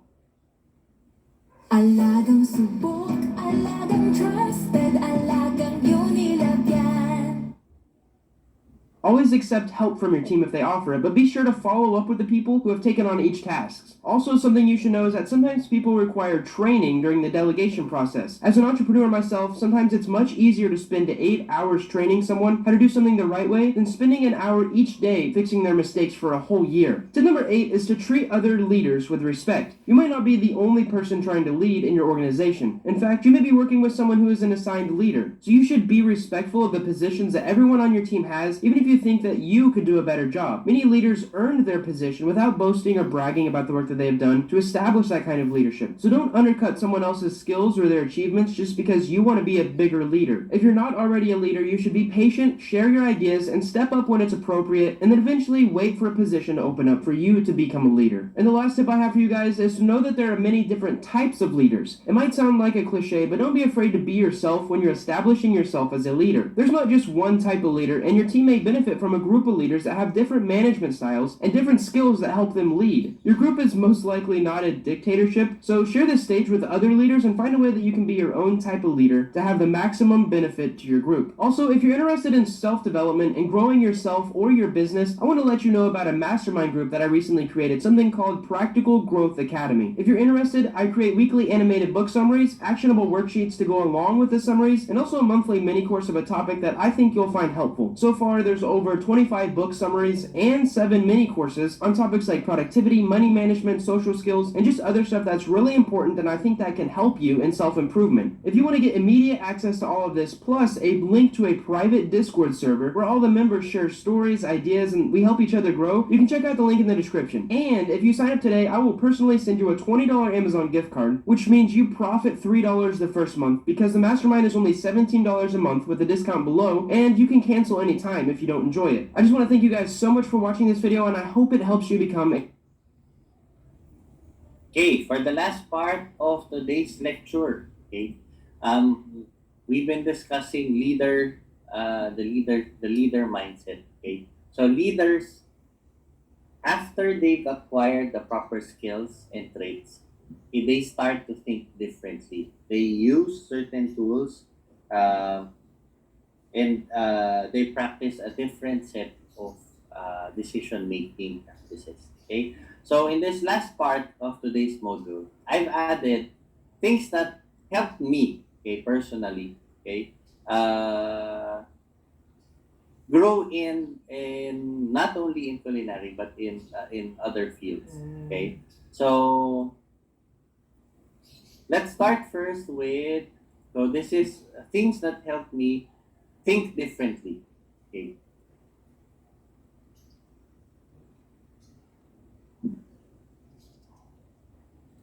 The research behind leadership is clear. Leaders think differently. But what distinguishes a true leader? In this video, I'm going to dive into the science-backed leadership qualities to help you level up your leadership skills.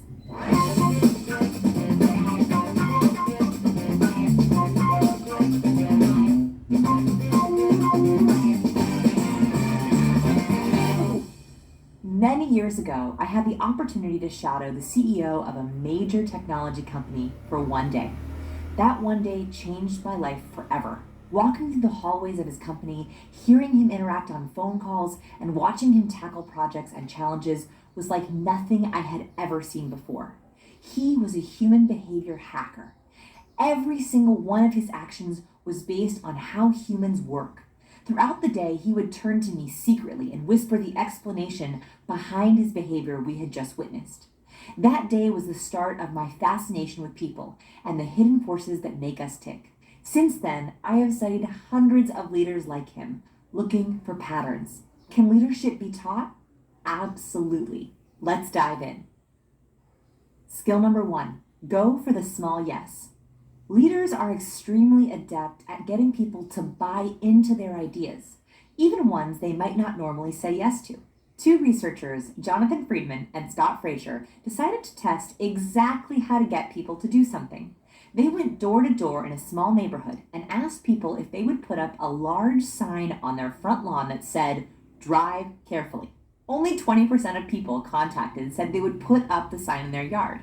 Then they asked people if they would put up a much smaller 3-inch sign saying, "Drive carefully," in their window. Many more people said yes to the smaller sign. But here is where the results got interesting. The researchers came back 3 weeks later and asked those same people to put up the original, much larger sign in their yard. This time, 76% of people said they would put the larger sign on their lawn, even though they had turned it down originally. What does this study tell us? It's the perfect example of how asking for a small request first will help get you a yes to a bigger request later. Why does this work? People who first put up the small sign began to feel helpful. They also made a verbal as well as written agreement with the researchers to drive safely. In fact, these people most likely felt like very good citizens for putting up that sign. Therefore, when the researchers returned and asked those same people to put up the larger sign, they had fewer barriers to break. The homeowners already had been in agreement with the researchers. They already thought of themselves as helpful citizens, and they had already changed the look of their house by adding a message. Making it bigger would take a very small mental change, and that's why 76% said yes. Your leadership takeaway. How can you ask people you want to inspire to take small steps first? Skill number 2, embrace the Pygmalion effect. If you want to motivate the people around you, put away your wallet. Don't offer a bonus. Instead, break out the praise. A study by Professor Sedato and his associates focusing on social rewards found that receiving praise, not cash, was the best way to motivate participants. This is counterintuitive. Most of our society is structured around using cash motivators to increase our happiness. When you perform well at your job, you get a salary increase. When you want to reward an employee, you give them a bonus. When you need an incentive to motivate a child to do well, you dole out an allowance. However, when researchers asked 48 participants to complete a finger-tapping activity, the groups that received praise showed a significantly higher rate of improvement relative to the cash participants. Why? First, the researchers discovered that social rewards such as praise are registered in the same part of the brain that lights up when the subject is rewarded with money. The same part. Second, When you assign someone a positive label, such as being highly intelligent or a good person, that actually cues them to live up to that label, and then they perform better. This is called the Pygmalion effect. In one study about fundraising, the researchers told average donors that they were in fact among the highest donors. Can you guess what happened? Those donors then in fact donated above average. Your leadership takeaway: give your team and those around you genuinely good labels. It doesn't work to be fake or manipulative. Highlight all the people in your life to be their best self. Skill number 3, logic or emotion? Do you think the world's greatest leaders primarily use logic or emotion? Our friends at Quantified Communications analyzed the communication patterns of the global leaders on Fortune's 2016 list to see if they communicate differently. They used their communication analytics platform to measure content samples from each leader. To measure persuasion, they analyzed 3 different tactics: logic, intuition, and emotion. Logic appeals to our heads and includes language that establishes reason, proof, and insight, often citing research and statistics to support main arguments. Intuition appeals to our gut. These appeals establish credibility through language that convinces audiences to see the speaker as an expert, including achievements, testimonials, and case studies. Emotion, of course, appeals to our hearts. These are the stories, the imagery, and the metaphors that help audiences become personally invested in the message. The researchers were surprised to find an unexpected blend. Instead of relying on logic alone, the world's greatest leaders used 2.9 times more appeals to emotion and 3.4 times more appeals to intuition. This preference for emotional and intuition-driven language over logic and data was universal among the leaders on Fortune's list. Your leadership takeaway: leaders should use a blend of emotion, intuition, and logic to appeal to their audiences. But focusing on the heart is more important than focusing on the head.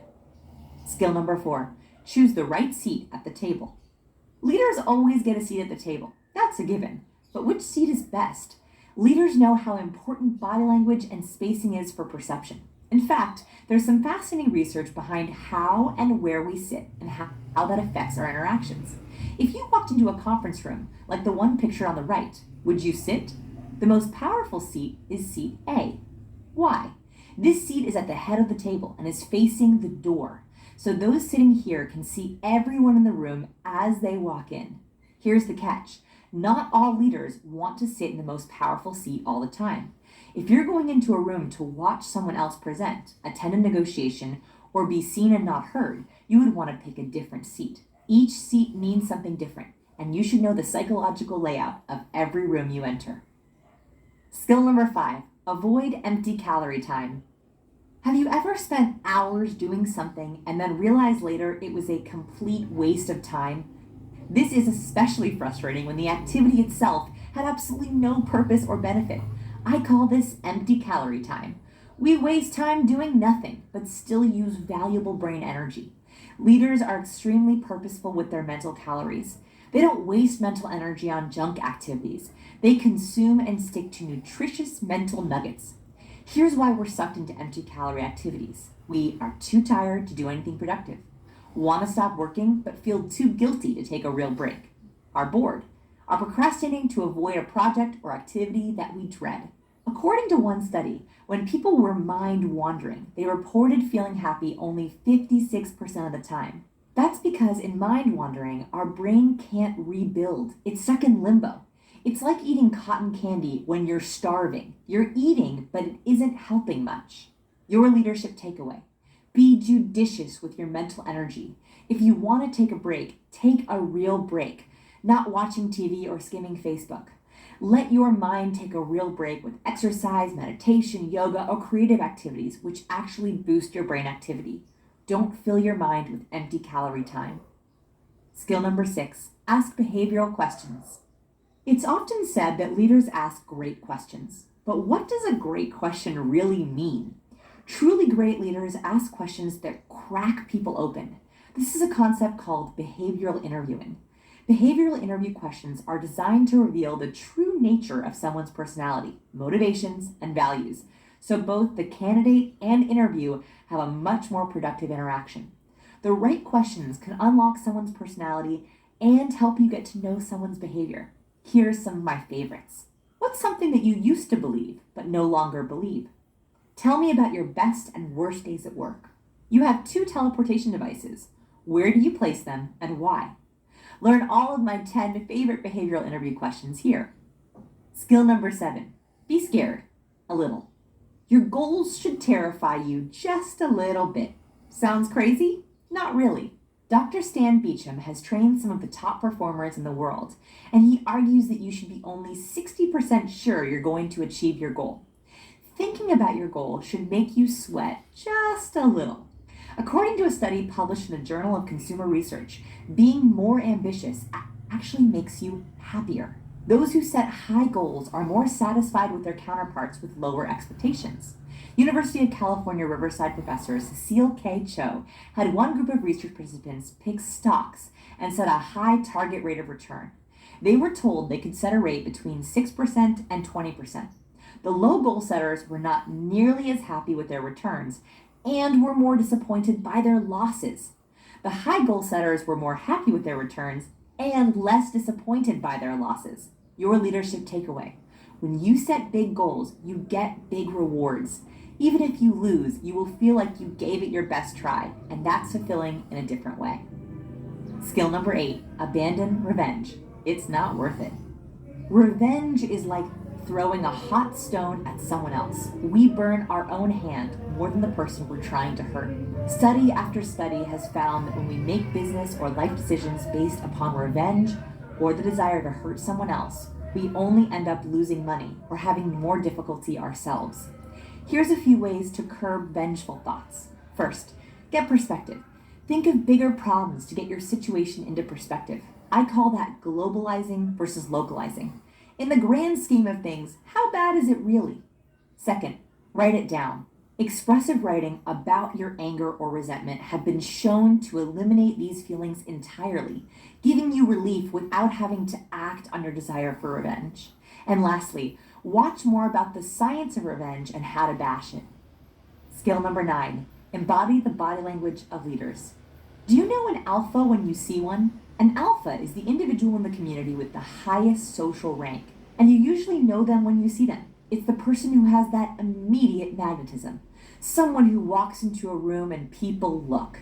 Someone who speaks and people listen. Someone who is born to lead. Is that someone you? And how can you heighten your own magnetism? Leaders have a very specific set of nonverbal behaviors that signal to others in the group and to the outside world that they are confident. First, do you think leaders smile more or less? Leaders typically smile less. Contrary to popular belief, smiling actually is seen as a sign of submission.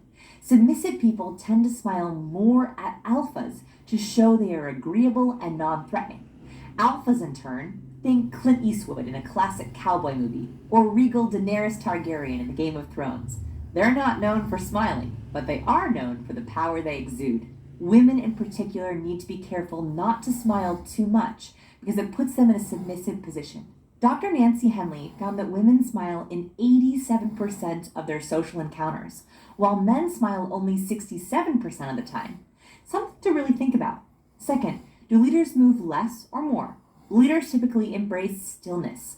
Leaders move less because they're observers, and they inspire others to move around them. If you want to signal confidence and power, try not to fidget, pace, or hop.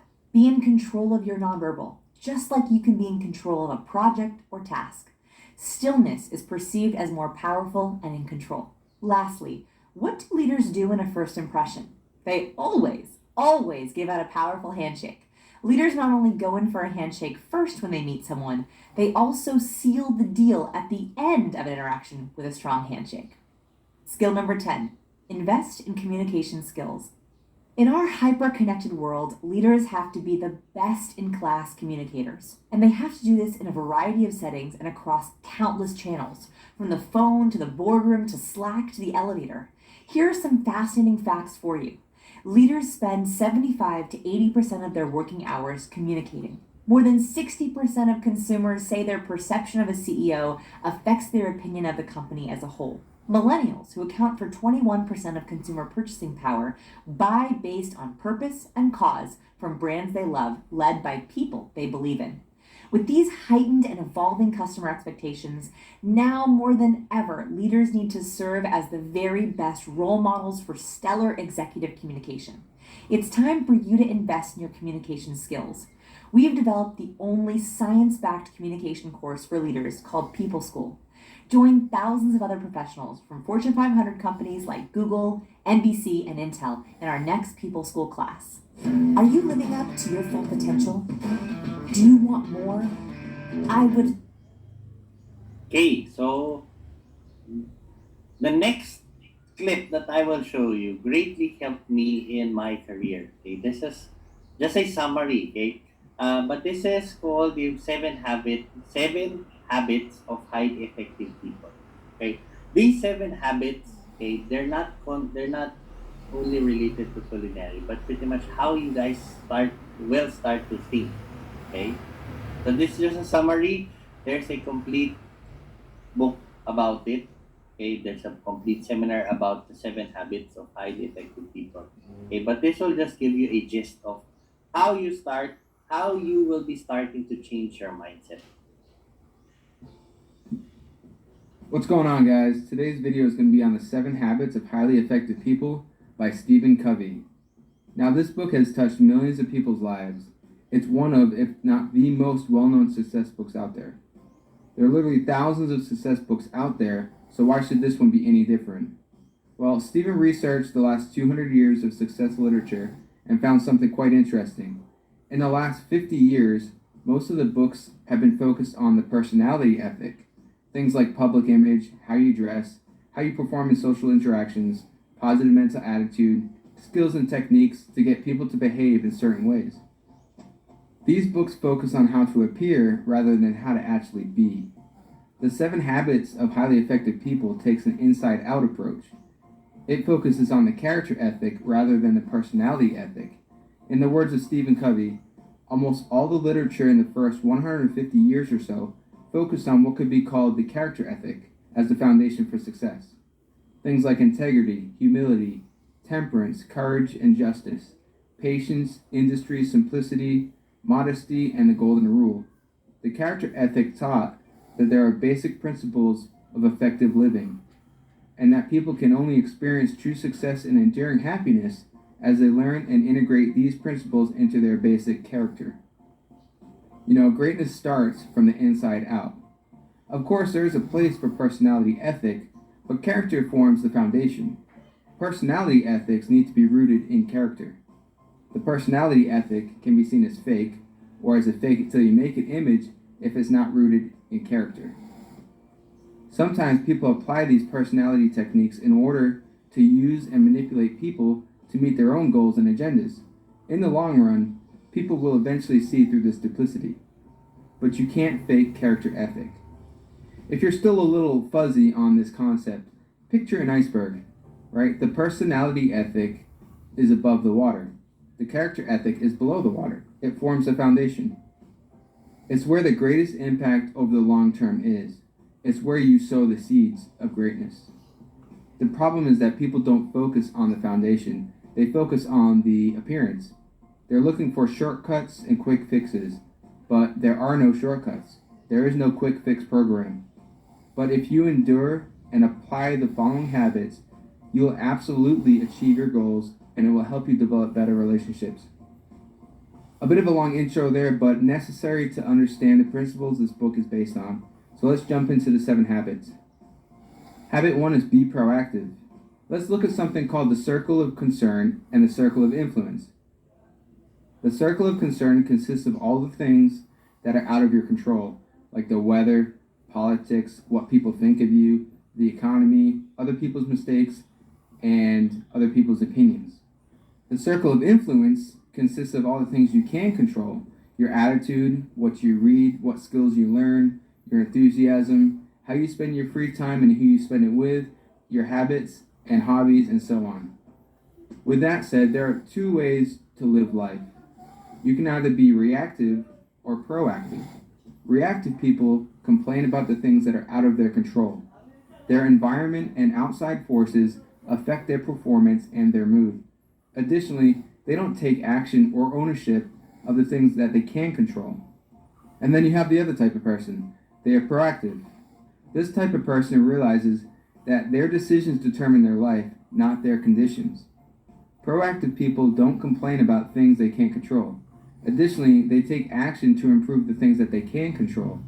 Proactive people understand that sometimes we may not have complete control over a certain situation, but we can control how we respond to a situation. So let's look at an example of how a proactive and a reactive person responds to the same situation. Two people take a test and then they both fail.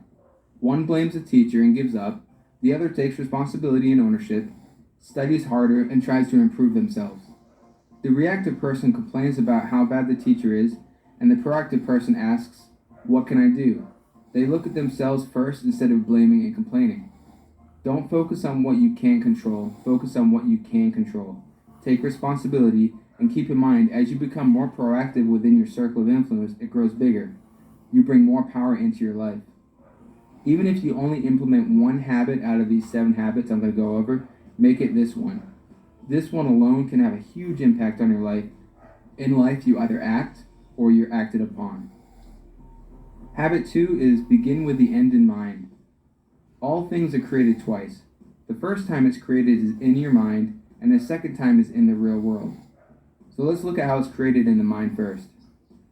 To get where you want to go in life, you need to have a map. You need to determine your life goals, your destination, and you also need a plan on how to get there. Otherwise, you're just aimlessly wandering around in life. So where do you want to go in life? Have you sat down and clearly defined the type of life you want? Do you know where you want to be in 5, 10, or 15 years from now? If not, then you're wandering around aimlessly at the whims of everyone else. Let me put it another way. Picture your life like a ladder. You're climbing up the ladder of life, working hard, doing the right things, and making progress up the ladder month by month, year by year. Then as you get toward the top of the ladder, you suddenly realize your ladder was leaning against the wrong wall the whole time. A lot of people live their lives like this. They don't have a vision for their life. They don't have what Stephen calls a personal mission statement. You need to make a conscious effort of where you want to end up, or other people will control your life and where you end up going. This is why this habit is so important. You need to figure out your destination first, and then work towards it. If you're not really clear on what your purpose is, then think about the end of your life. How do you want to be remembered? Why do you want to be remembered for that? Find your purpose and make sure it has a strong why behind it. Not something like having a lot of money, but something that you have a real passion for. You weren't put here to make money, buy stuff, and then die. You have something to contribute to the world. You can add value. So find out what that is. Instead of asking what life has to offer you, ask what you can offer life. So take the time to think about your purpose, think about your values, and write them down. Your personal mission statement can be as simple as Will Smith's, which is, I want the world to be better because I was here. Very simple, and what you do is you keep this mission statement at the forefront of your mind, and whenever you make a decision, you see if it's in alignment with that mission statement. This will keep you on track. Go crazy, create your ideal life and your legacy. It can be whatever you want, dream big, and don't hold yourself back. Most of the time, the thing that holds us back is ourselves, so don't let self-doubt get in the way. Realize that anything is possible, so define how you want your life to be right now. Don't let the past or anything else hold you back. You write the script to your life, no one else. You are the programmer. Alright, habit 3 is to put first things first. If habit 2 says you're the programmer, then habit 3 is write the program. This is the second creation. As you learned in habit 2, all things are created twice. First in the mind, and then in reality. Habit 3, putting first things first, is where you take the steps and actions required to make your vision a reality. This is where we begin examining our daily routines and habits. Ask yourself, what's the most important thing for you in this moment? It's probably your significant other, finishing school, improving your health, or your family, right? It's not checking Facebook or Instagram. So why do we spend so much time doing these useless things, right? We need to get into the habit of putting first things first. Taking the time to focus on what really matters and focusing our efforts on what's going to get us to where we want to be in life. Really start questioning the scripts and the habits in your life. We've all fallen into the vicious cycle of waking up late, eating poorly, leaving late for work, rushing through traffic in a state of stress, being unorganized at work and being pulled in 1,000 different directions, and then getting home, eating fast food because you're tired, and then falling asleep late because you watched some new TV show. And then you wake up late the next day to do it all over again. This is the perfect example of not putting first things first. We could all use a little help in the time management department, right? And we all have a lot to do. So how do we manage time effectively? Usually we all write things down on a giant to-do list, and we tend to go in order from top to bottom with no real priorities. This is not the way. Or you schedule things on a calendar, which is a decent practice, but with one interruption, our whole game can be thrown off. You could also try daily planning based on priorities, but again, one interruption or emergency can mess it all up. Most of us fall into this time management scheme, but there is another way. The best way is to categorize things by urgency and importance. Steven developed a cool quad chart for this, and you need to categorize items in the following. Quadrant 1 is urgent and important. This is putting out fires, emergencies, and kind of the reactive mindset. Quadrant 2 is not urgent and important. These are things like your health, exercising, spending time with your family, relationships. We need to put more focus here. These are often neglected activities, and this is where success and balance and growth are found. Quadrant 3 activities are not important and urgent. So most of us spend our time here, right? Interruptions, some meetings, some phone calls, and other people's emergencies. And then quadrant 4 are not important and not urgent. These are a waste of time, busy work, some emails, some phone calls, and so on. You remember the example above of the reactive and unorganized person. Now let's look at an example of someone who puts first things first. Joe wakes up early, exercises for 30 minutes, eats a healthy breakfast, leaves early for work, and has a nice, smooth, and joyful ride. Then Joe works on the important and not urgent things in Quad 2, and he works on emergencies if needed, and then he delegates Quadrant 3 activities and rejects Quadrant 4 tasks. Joe takes a nice relaxing lunch and thinks about the rest of his day and plans his night. At the end of the workday, he closes out tasks and plans things for the next day. He gets home and prepares a healthy meal, and then maybe reads before bed. He seems to have more time to think and reflect about his life, and he makes plans on where he wants to end up and who he wants to be. Basically, what we did in Habit 2, beginning with the end in mind. I mean, if you look at these two different examples, it's a huge difference, right? No one on their deathbed wishes they spent more time at work or checked their Facebook more often, right? So again, focus on what's important to you and make it a priority. Commit yourself to it. Now the first 3 habits, be proactive, begin with the end in mind, and put first things first, are about moving you from being dependent to being independent. They're about self-mastery. They help you become more effective as an individual by developing inner strength, character, purpose, and values. The next 3 habits, which I'll cover in the next video, move you from being independent to being interdependent. Interdependence is the highest level of what Stephen Covey calls the maturity continuum. The maturity continuum consists of 3 levels: dependence, independence, and interdependence. Dependence is like the relationship between a child and a mother, or even sometimes between a boss and employee, if the employee lacks their own inner strength, values, and purpose. It's the attitude of you. To move from dependence to independence, you have to nail those first 3 habits. Be proactive, begin with the end in mind, and put first things first. This is the attitude of I. Most people think independence is where it's at, right? They think this is the highest level, but in fact, interdependence is the highest level. Interdependence is where you think like a team. Think family, think marriage, right? A team mentality. We accomplish what we want together. It's the attitude of we. We can combine our talents and our abilities to make something even better.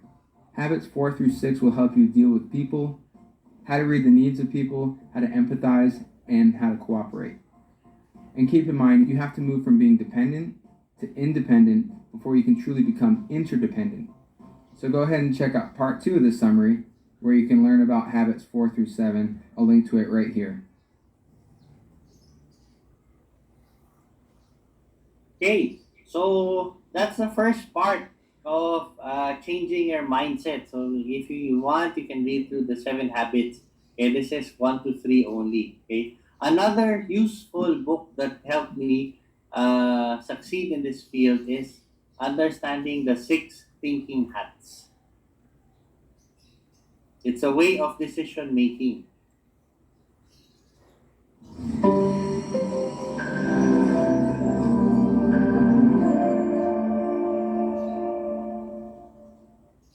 Hi, I'm Trevor Smith, and I'd like to welcome you to this bite-sized training film on the 6 Thinking Hats method. I'll talk about what it is, how it works, go over some of the main benefits of using it, and using an example from a real meeting, show you how it works in practice. So what is the 6 Thinking Hats? Basically, it's a powerful technique which is often used during meetings where the group needs to make a decision. It allows emotion and doubt to be brought into what might normally be a purely rational process, and it opens up the opportunity for creativity within decision making. Decisions made using the 6 Thinking Hats technique are often reasonable and stronger than would otherwise be the case. It can also help you avoid possible risks before you have committed to a decision. So how does the method actually work? The 6 hats, each a different colour, blue, white, red, yellow, black and green, are metaphors for different styles of thinking, with each colour hat representing a different style.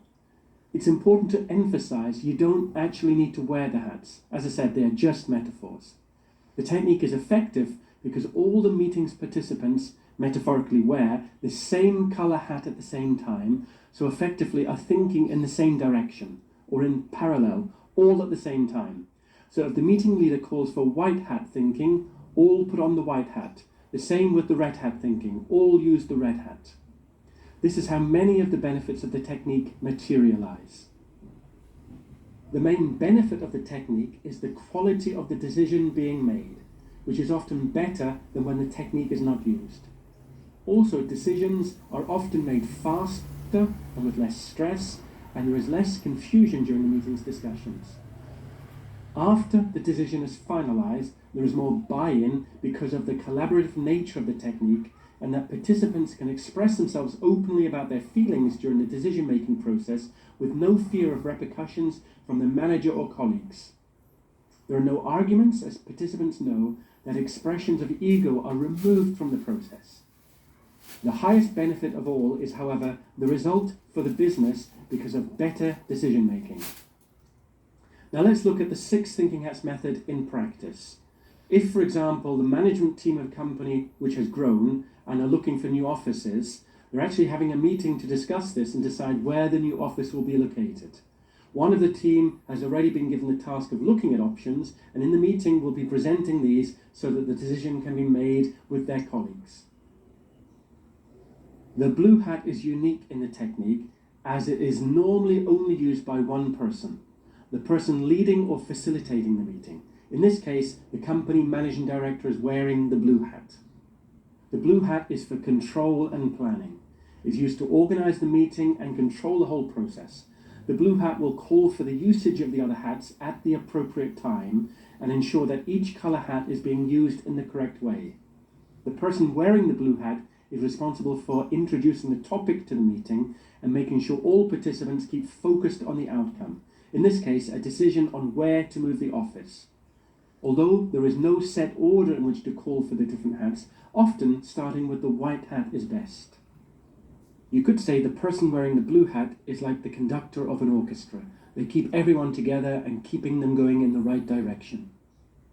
The white hat is the information hat. What are the facts? What data do we have? Past, current and future. What further information do we need? What is relevant and not relevant? When wearing the white hat, you need to be neutral and objective in your thinking, presenting checked and proven facts, and also sometimes facts that still need to be checked.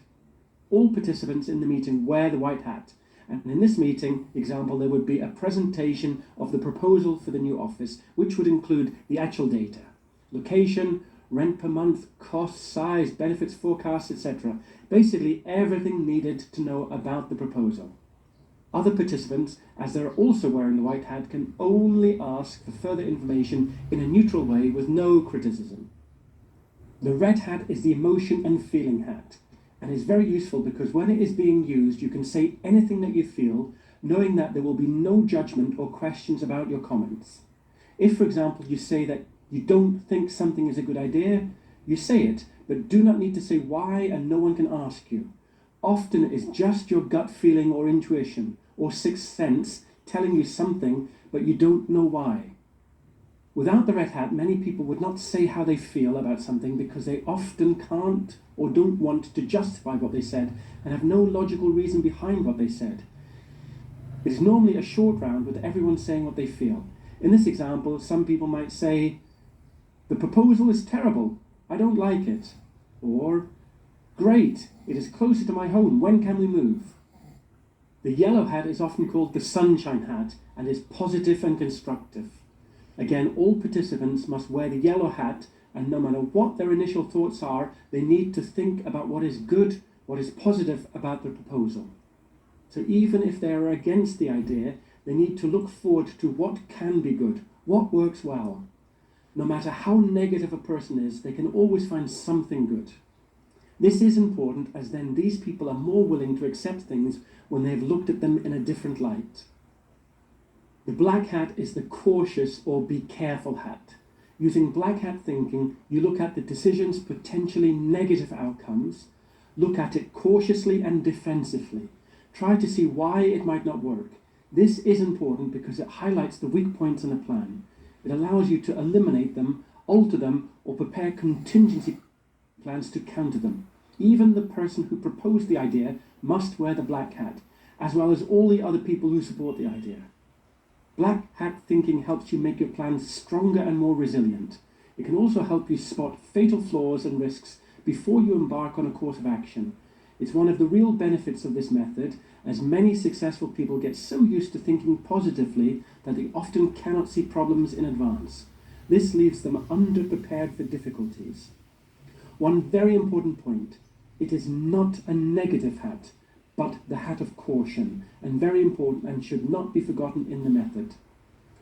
In our meeting, some of the black hat comments could be the following: how long will the rent remain at this special low price? Or, how many of the people in our company will leave if we move to the other side of town where the transport links are not so good?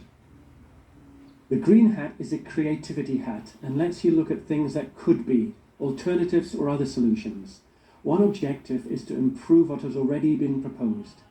Again, all participants of the meeting put on the green hat, and if they wish, using creativity and idea-generating techniques, make changes to the proposal, suggest new approaches, or even come up with a new proposal that otherwise might not have been thought about. In our meeting, someone might say, "Why not have 50% of our people work home office? Then we would not have to move to a new office." 6 hats is a very useful and easy to implement technique.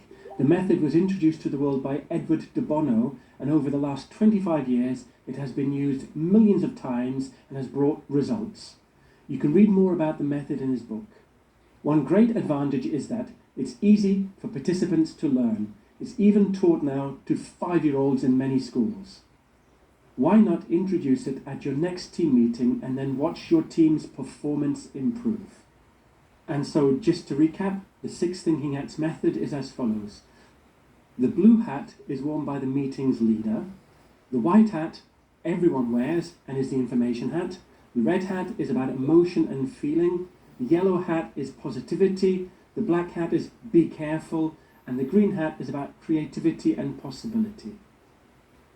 If you would like further information on how to implement the 6 thinking hats method in your company, just contact me either by phone or email. I would be happy to talk to you.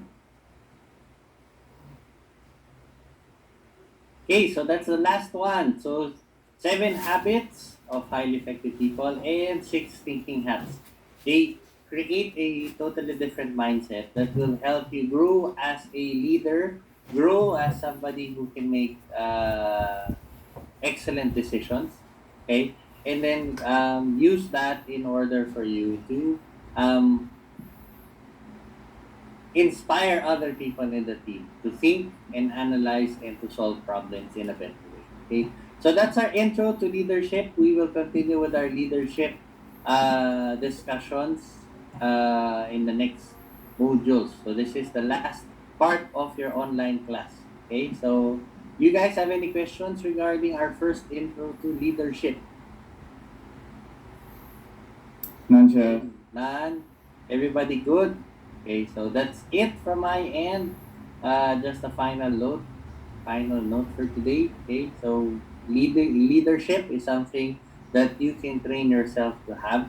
It's a matter of thinking differently. Okay, so that's it, and then I will see you guys again on Thursday. Okay, thank you guys.